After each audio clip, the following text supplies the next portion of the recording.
રાજકોટમાં નવરાત્રીના પ્રારંભે જ અસમંજસનો માહોલ છે, કારણ કે 40 જેટલા આયોજકોને હજી સુધી મંજૂરી નથી મળી. પોલીસ વિભાગ દ્વારા મંજૂરી આપવામાં નથી આવી. અર્વાચીન રાસોત્સવના આયોજકો મૂંઝવણમાં છે. ગઈકાલે ગાંધી જયંતિ હોવાથી અધિકારીઓ રજા પર હતા. આજે સાંજ સુધીમાં મંજૂરી મળે તેવી શક્યતાઓ જોવામાં આવી રહી છે. ત્યારે શારદીય નવરાત્રીનો આજથી પ્રારંભ થઈ ગયો છે, પરંતુ રાજકોટની અંદર ગરબાને લઈને અસમંજસનો માહોલ છે. ગરબા રમાશે કે કેમ, કેવી રીતે રમાશે તે સવાલ થઈ રહ્યા છે, કારણ કે જે મોટા આયોજકો છે 40 જેટલા આયોજકોને હજી સુધી રાજકોટમાં મંજૂરી નથી મળી. અલગ અલગ જે મંજૂરીઓ લેવાની હોય છે, ફાયર વિભાગની મંજૂરી હોય છે, સ્ટ્રક્ચર સ્ટેબિલિટી રિપોર્ટ રજૂ કરવાનો હોય છે, તમામે તમામ હજી સુધી પરમિશન નથી આપવામાં આવી. મયુર અમારી સાથે જોડાયેલા છે. મયુર, રાજકોટની અંદર ગરબા પર અત્યારે પ્રશ્નાર્થ ચિહ્ન છે.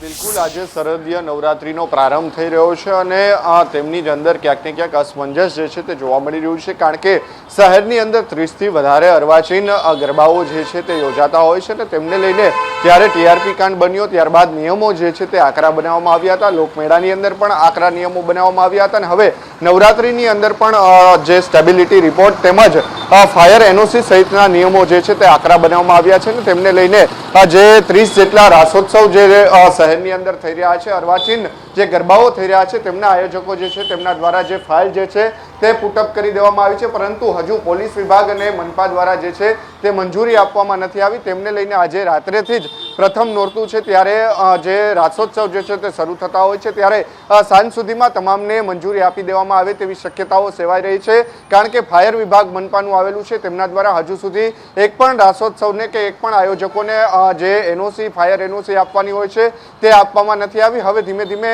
ચેકિંગ જે છે તે શરૂ કરવામાં આવ્યા છે. જે પાણીની ડોલ તેમજ જે બોટલો સહિતની, જે ફાયરની બોટલો સહિતની વસ્તુઓ જે રાખવાની હોય છે, રેતી સહિતની, તે તમામ તપાસ કરવામાં આવશે અને ત્યારબાદ ફાયર એનઓસી જે છે તે આપવામાં આવશે. ઉલ્લેખનીય છે કે અત્રે એક પણ પોલીસ અધિકારી જે છે તે ગઈકાલે હાજર ન હોવાના કારણે તેમને અત્યારે રાસોત્સવને મંજૂરી મળી નથી અને સ્ટ્રક્ચર સ્ટેબિલિટી રિપોર્ટ અને સોગંદનામા સહિતની વસ્તુઓ જે છે તે પુટઅપ કરી દેવામાં આવી છે આયોજકો દ્વારા. આજે સાંજ સુધીમાં તમામને જે મંજૂરી મળી જાય તેવી શક્યતાઓ સેવાઈ રહી છે.